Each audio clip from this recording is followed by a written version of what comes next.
Welcome back to The Ethical Entrepreneur, a speaker series uncovering the practical how-tos of running an ethical and sustainable business.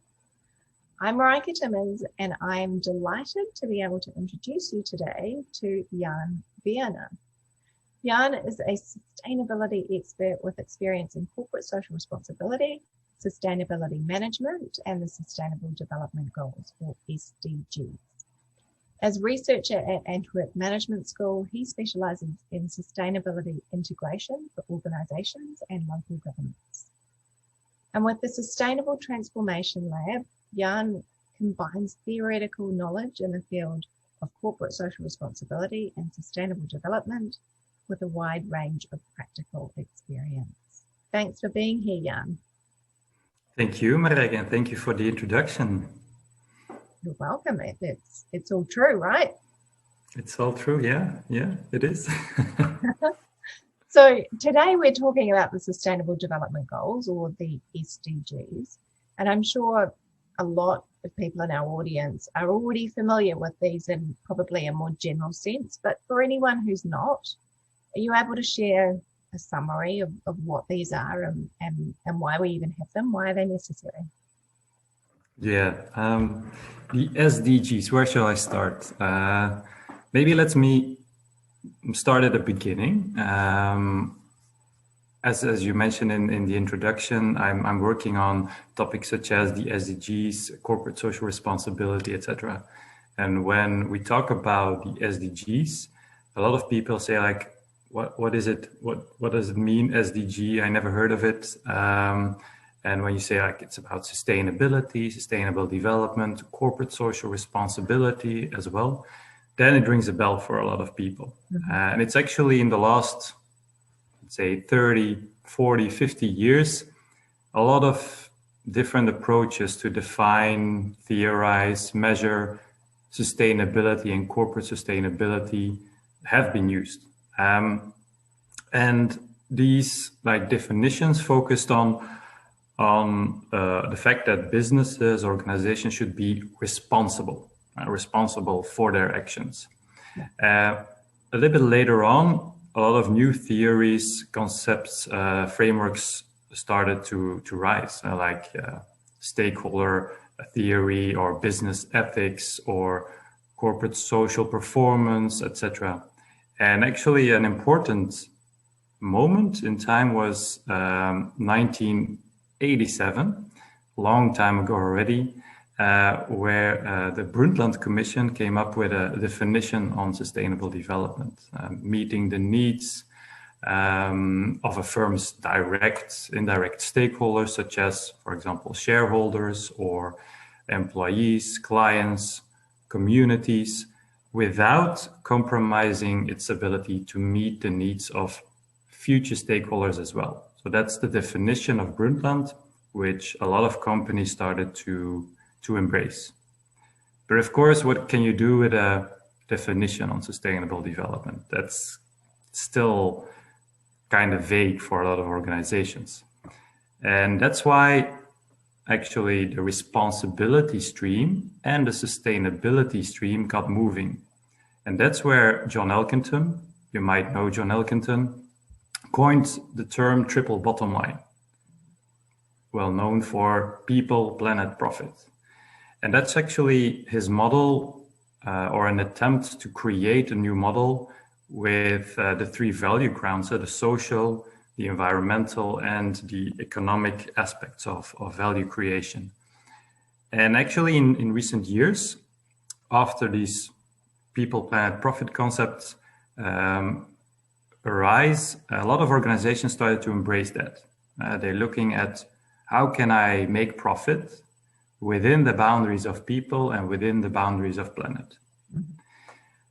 So that was a good concept, but of course, organizations and the world needed to go a step further, also on the how to integrate sustainability in your organization. And that's where actually the Agenda 2030 and the Sustainable Development Goals are recognized as a very important framework, actually for embedding sustainability into business operations, into organizations for improving stakeholder engagement, etc. So it's actually in the last few years that the whole sustainability discourse is increasingly dominated by the SDGs as a kind of a new reference framework to sustainable development. And the SDGs also go a step further. So it's not about people, planet, profit, but it's about people, planet, prosperity, peace, and partnership. So these 5 P's, as we call it in the Agenda 2030, are actually the backbone of the whole agenda. The agenda is adopted by all UN member states in 2015, so we're now 2021. And as the agenda says itself, we have 9 years to go to reach those goals. Goals, it's a reference framework of 17 goals. So 17 SDGs, going from no poverty to zero hunger, climate action, transparency, partnerships, biodiversity, etc. And under these 17 goals, there are 169 sub-targets. And under these sub-targets, there are 230, 31, 32, it's still a discussion always, indicators. So it's really a plan to measure the progress on these SDGs. And yeah, that's actually an important thing because I don't know if you heard about the MDGs before, the Millennium Development Goals. No, I don't think I have.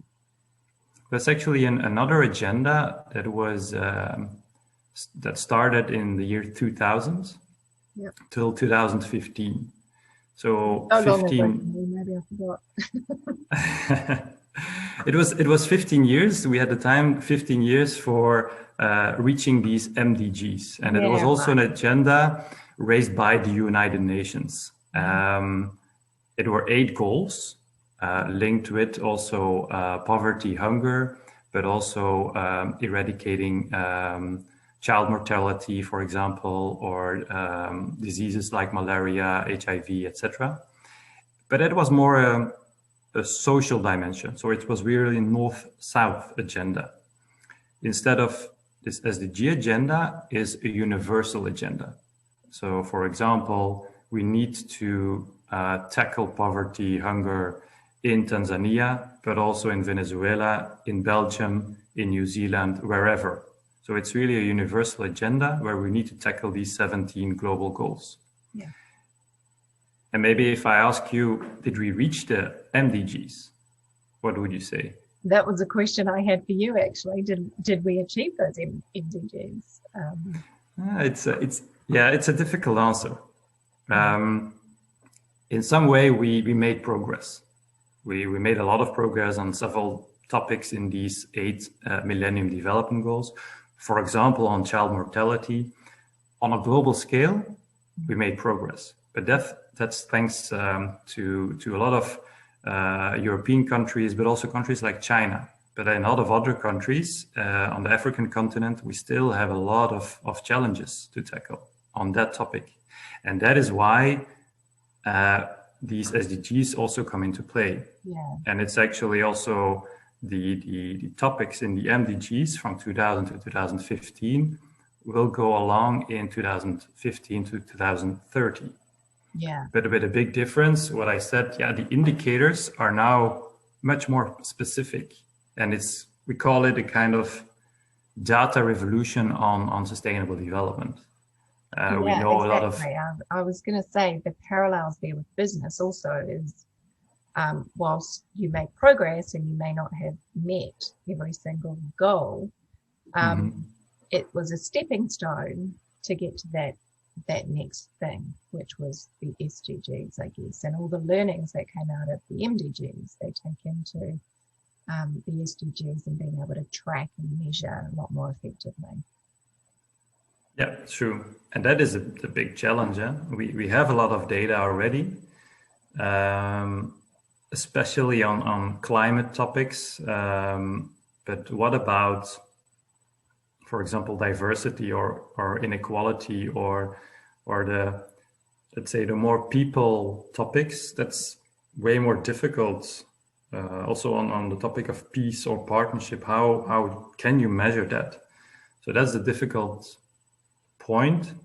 Although the aim is really to try to measure that more and more. Yeah, and how are we tracking with those SDGs then, with the 200 and something indicators? What are they telling us? Well, maybe to answer that question, first, there are three main principles of the Agenda 2030. And one I already mentioned, it's a universal agenda. Another one is it's an integrated agenda, which means that if you work on one SDG, it's integrated to another SDG, etc. It has impact on all of them. Yeah. So that's very important to keep in mind, also to measure progress. And a third important principle of that agenda is it's an indivisible agenda. If you really want to work on sustainable development, you actually need to tackle all the 17 goals, the 169 targets, and the 31 indicators. But of course, that's a difficult point. That's a very difficult thing to do. So that's the main challenge. What are the important SDGs for organization X, for country Y, for etc. So of course, there are organizations and countries who could have a bigger impact on specific SDGs. Yeah. Others can have or see more opportunities on other SDGs. But in the end, we will need to tackle them all. Mm-hmm. So that's also an opportunity to start measuring it. We also need to, and that's the important one, the SDG 17, we call it the cherry on the cake. We need partnerships in the sense of really working together on the SDGs, but also on how can we measure it. For example, now all national governments try to gather data from federations, unions, governments, local governments, etc. And they combine it, and they also report that back to the UN, so that the UN also knows, okay, what's coming in and how can we measure better, etc. There are initiatives like the Sustainable Development Solution Network, SDSN, who come out with an SDG index for the countries every year. Yeah. And that's a very interesting report where you can see which indicators for which countries are being used. Yeah. So that's a nice one. Of course, we could see there, interesting also, a lot of European countries are at the top of the measurement. So I think it's Sweden and Denmark are switching places all the time. Mm-hmm. So they're like good competitors. I think where I live in Belgium, we're at place 11. So you could say, oh, we're doing very good on these SDGs. We don't have to do anything. But a new report came out, kind of European report, where it really stated on a concept as negative spillover effects. We, Western countries and European countries, can score very good on the indicators of the SDGs. For example, on SDG 12, responsible consumption and production. But what do we do with our waste? On the one hand, okay, we recycle, but on the other hand, there are a lot of trade-offs to other countries. Yeah. So that is a negative spillover effect, and that's the hidden point in measuring the progress. So that's also very important to think about, of course, if you measure something like the SDGs. Yeah, and the poverty obviously in those countries is far less than the African continent, for example. Yeah.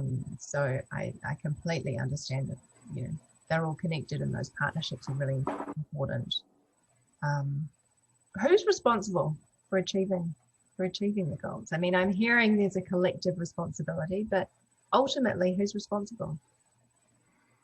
All of us, Marijke, all of us. You, me, all the UN member states who agreed on this agenda. Of course, this is not a legal binding document. It's a voluntary framework, the SDGs. So it's not that countries will be punished if they don't reach the SDGs, but they are engaged to this. And it's actually national governments who also report on the SDGs. But of course, national governments need the support of, like I said, organizations, businesses, youth organizations, local governments, etc., to work together on these SDGs. Yeah. I mentioned it's under 10 years now to go. So we have 9 years to go. Let's say almost halfway.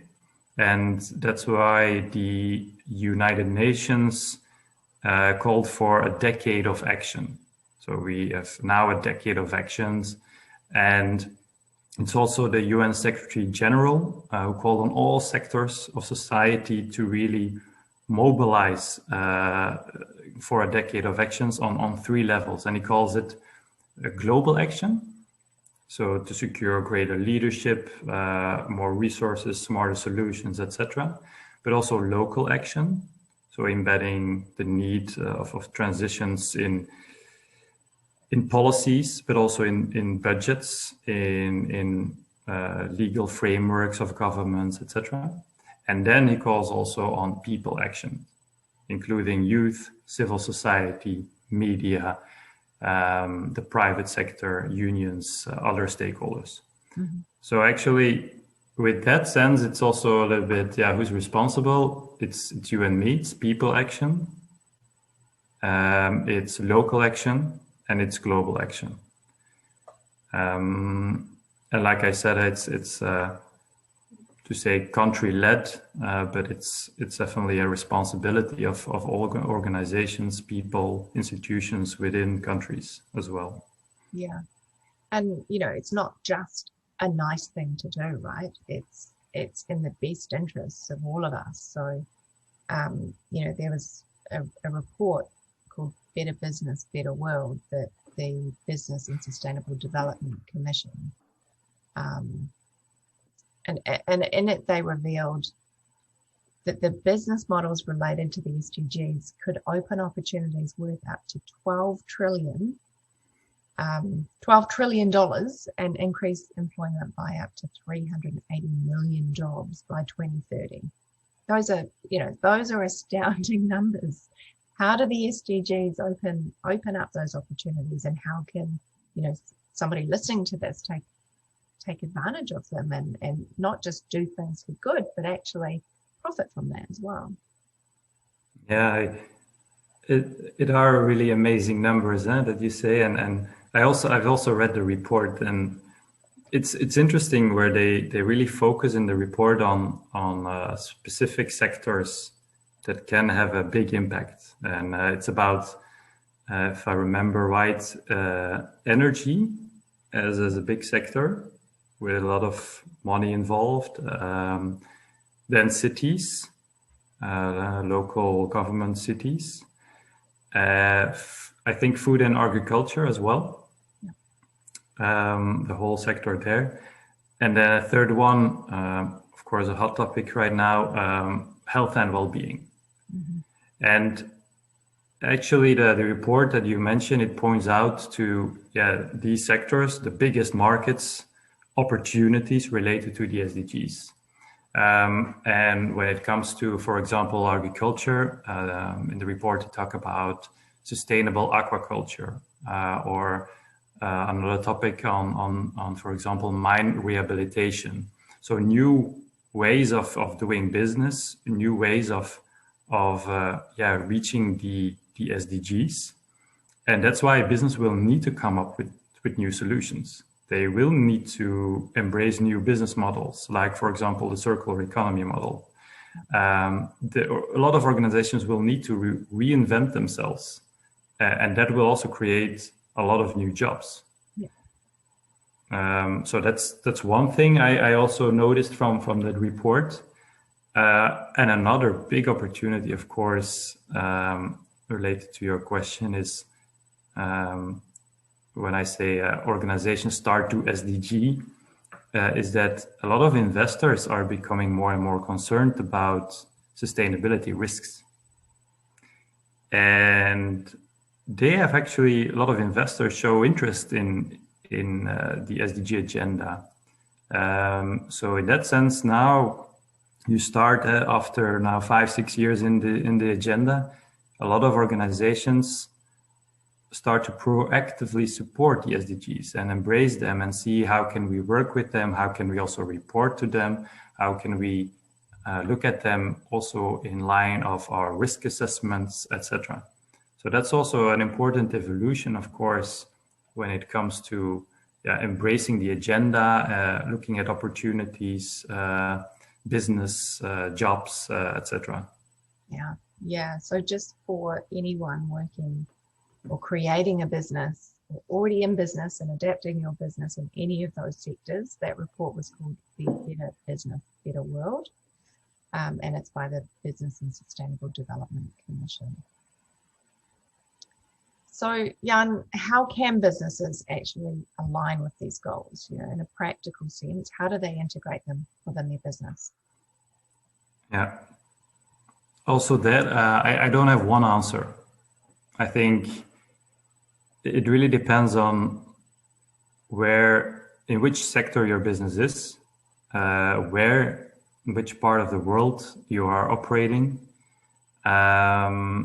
and how you look at the SDGs. As I mentioned, it's an integrated, indivisible, and universal agenda, which means you need to tackle all 17 goals. But if you say that to a business, they will say like, whoa, we have enough on our plate, so we cannot tackle then poverty or biodiversity or climate action, etc. So it's important to look at the agenda from a very strategic point of view as well. I always call it also a moral compass.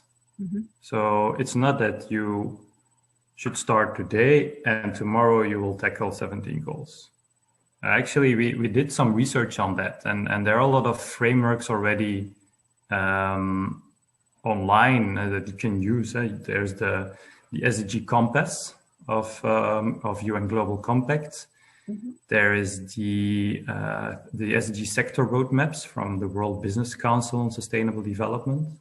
And another one where we looked at was the integrated reporting value creation process. And all these processes or frameworks looking at how can you as a business, as an organization, as a sector, integrate the SDGs in your daily operations.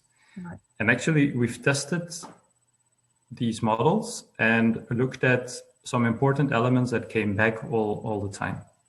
And I'm now I'm pointing out 3 of these frameworks or roadmaps, as you call it. But there are a lot more. There are a lot of more of these. And maybe if you allow me, I can elaborate a little bit on how organizations can use these frameworks. Huh? Absolutely. So it sounds like there's lots of resources out there. You don't have to reinvent the wheel, right? No, I think now there are a lot of frameworks available, but of course, as I mentioned in the beginning, you will need to look at yourself, your organization, in which sector you are, what are your priorities as well, how do you operate, in which context do you operate. So these frameworks can help you plan to say, but in the end, you have to do it yourself, of course. But there are a lot of frameworks that can help. Yeah. And the first important... Share exactly how. Well, the first important step is what we call the inform stage. So it's important if you're a company in what kind of sector or whatever, to get familiarized with the SDGs. So a lot of business leaders need to understand the opportunities also of Agenda 2030. They need to understand the SDGs. They need to understand their organizational dynamics, the global challenges, the global goals. We do exercises, for example, at Antwerp Management School on systems thinking, on scenario planning, how to look also to these challenges in 2030 or 2050, or next to the Agenda 2030. In 2030, it will not stop. So what in 2050, 2070, whatever. And a lot of organizations start to do that. Maybe an example of a company that is really looking at a long-term future, and it's a classic example maybe, but it's Unilever, with Paul Polman as one of the SDG advocates. Yeah. So at the start of the SDGs, the UN Secretary General appointed 17 global advocates. Paul Polman was one. Mm-hmm. So these are people, ambassadors for the SDGs, to say. But a lot of other ambassadors were there. We have our own Queen, Queen Mathilde of Belgium, is also one of the SDG advocates. And they create awareness. So they create awareness in businesses, in society, etc. And that's important to inform yourself as an organization. What are these SDGs? How can I work with them? And why are they important? Yeah. So that's a very first important first step. And that's also what we see in other frameworks. Another important one is what we call the activate stage. And there is stakeholder management key. So listening, interacting with your stakeholders to help identify the most important sustainability issues. For example, many companies nowadays execute what they call a materiality assessment, looking at what are my priorities, the biggest impact for my organization, and what do the stakeholders think about these priorities. Right. And it's actually important. A lot of organizations consult their stakeholders, but not go into dialogue with them. But of course, these stakeholders are key. Are your clients, it's society. It's so important to really listen to them, but also go into dialogue. And together with them, you define your material topics, material SDGs. And an important new thing is, and we're doing research on that, to challenge really the existing materiality assessments, to looking at materiality from an outside-in perspective, looking at materiality from the SDGs, not from, let's say, important topics for an organization, so the inside-out approach. The outside-in approach is much more interesting in the context of our global society. How can you tackle SDG 3 on good health and well-being, or SDG 4 on quality education? It's actually important to look at that with your stakeholders and define also your material topics. It's not what we call cherry picking, but it's choosing the right priorities. Well, yeah. The ones that are most aligned with the purpose of your business, I guess.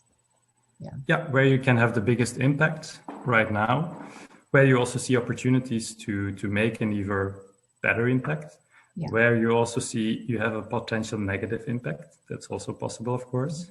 Mm-hmm. So that's a very important second step. And then I will not go into detail to all of them, but another one is to also try to innovate, try to set specific measurable targets aligned with the SDGs. And there you can find a lot of inspiration, of course, in the SDG targets and the indicators that the agenda use.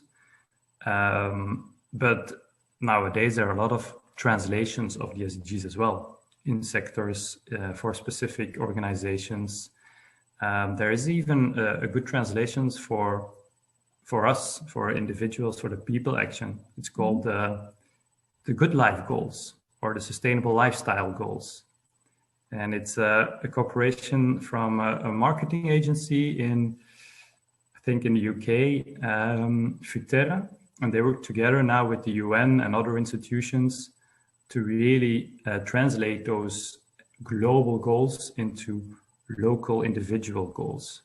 Very interesting. And that's what what's happening worldwide with a lot of sectors, to really translate it and to also set specific targets, also measurable targets that organizations really can measure their impact.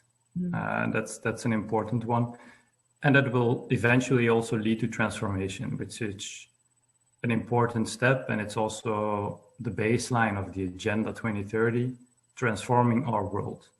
Yeah. Another baseline is leaving no one behind. So those two are very important also for organizations, for businesses to bear in mind. And the last step is also, showing leadership from a systemic, inclusive, sustainable, ethical approach. With these SDGs, that is possible because you look to a global context. You show responsibility, but you also, and that's what I think is something that needs to happen. We have to move further than only the corporate social responsibility. And the responsibility is not enough. We need to make positive impact. Yeah. And I kind of I like to call it SDG impact. Using the SDGs as a framework, as what I said, a moral compass, to look at measurable goals, set targets, and show leadership. So that's another, well, one of the points that we also saw in other frameworks coming back. Yeah. So that's there are a few steps that organizations can take, but of course, sustainability in the SDGs, I would say it's a never-ending story. Yeah? You can always work on that and make even more positive impact. A lot of companies show leadership to do that as well. Yeah, I mean, it's great to hear that certain organizations are taking leadership across their sector as well. So everyone can work to those same measurements. We were talking the other day about partnership, collaboration over competition, and that's another great example of that in play. But moving on to a slightly different question now, and this is one that I ask a lot of my speakers, and maybe it's related to what maybe you'll pick and choose some of those steps here. But if you were embarking on a new business idea, like some of our audience, or looking to improve an existing business, what would be the top 3 things that you would prioritize? I can only choose 3, yeah? Only choose 3.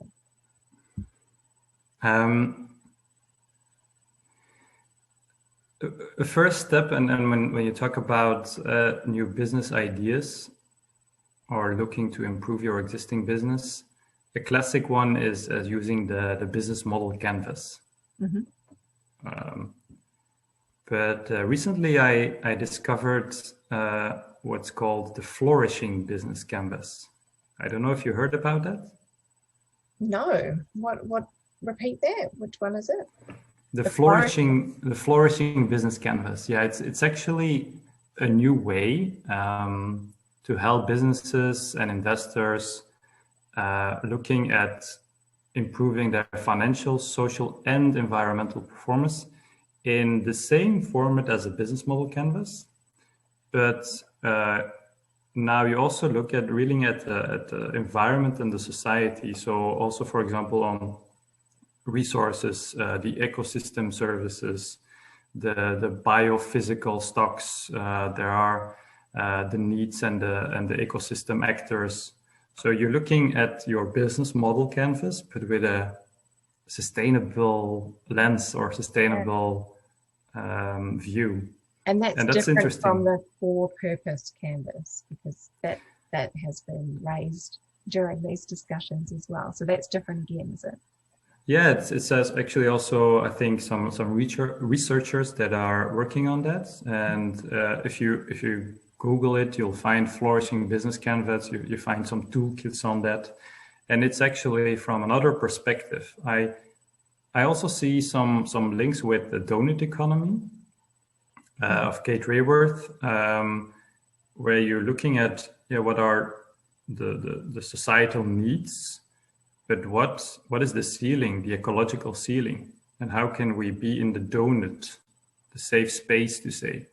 And that's also with a business model canvas. You can structure your business idea, but how can you make sure that you look also to other aspects, social, environmental aspects, in line with your business model? Right. So that should be one. Yeah, sounds good. Maybe a quite easy one for me, and I already mentioned it. When I work on a new business idea, or when I look at a specific activity or an organization, I kind of like it to put it in the middle of an SDG circle. And looking at this organization or this activity, does it fit with people, with planet, with prosperity, with peace and partnership?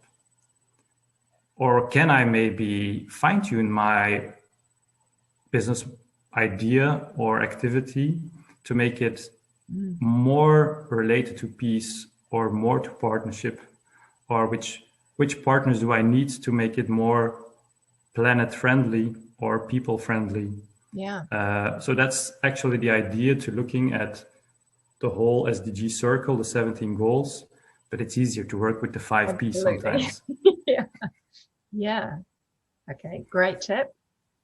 And then maybe a third one, but that's maybe a more holistic idea, where I like to focus on big goals with a clear purpose. And nowadays you see more and more organizations working towards a company with a purpose. So in France, it's entreprise à mission. It's also a new model created by the French law in only 2019. Mm-hmm.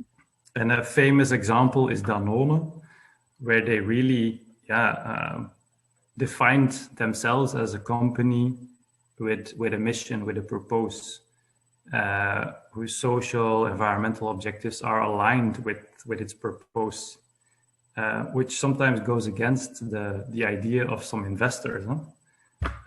But it's actually a step you need to take as an organization, as a business, as a startup as well. Yeah. If you have a new business idea, you can start from the beginning with a clear purpose. Could also say your North Star. Yeah. And how can you go through that North Star? I kind of like the example of Tony Chocolonely. I don't know if you know Tony Chocolonely. It's a Dutch, very yummy chocolate bar. And their mission, their purpose is to erase child slavery from the whole cacao business. Mm-hmm. And they actually challenge, they are quite activistic in that towards other brands. Right. Because they feel like, guys, you don't do enough. We can do this if we work together as well. Mm-hmm. to have no child slavery anymore. Yeah. In the whole business. So yeah, that's back to leadership, doesn't it? Yeah, definitely. Yeah. So those, if I would pick 3, those were my 3 main points, I would say. Right. Yeah. Very, very important tips. I think you chose well. Yeah, we're out of time, but thank you so much for your time today and for sharing how we as businesses can integrate the SDGs into our day-to-day to make a real difference by 2030. The clock is ticking, right? Yes. Now, I know you're really passionate about sustainability, and you have a request of our audience today as well, right? Yeah, I have a request. It's actually a small favor. With these times that everyone's still locked, to say, in their home or before their computer, and social media is a very, very powerful tool. unfortunately, sometimes negative, but also in a positive way. And my message would be to all people, when you are a small business, a big company, if you're working in local government, share your sustainability insights to get the movement of sustainability started, to work with the SDGs. There is no wrong way to work with it. It's just trying to embrace it, trying to understand it. In the end, the aim is to get to know the SDGs. Everyone, if you're a small child in kindergarten or you're a business leader of a big company, everyone should know or create awareness on the SDGs. Yeah. So share your sustainability insights. That would be my message. Help raise awareness. Yeah. So that's all we have time for today. But to all of you out there, thanks for still being here. I'm taking that as a sign that you are enjoying these discussions as much as I am.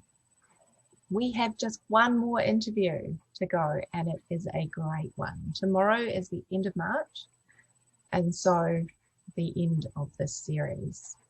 But this is really just the beginning of our journey, and tomorrow is all about inspiring you to take advantage of all of these opportunities. Our speaker tomorrow has some seriously impressive stories to tell,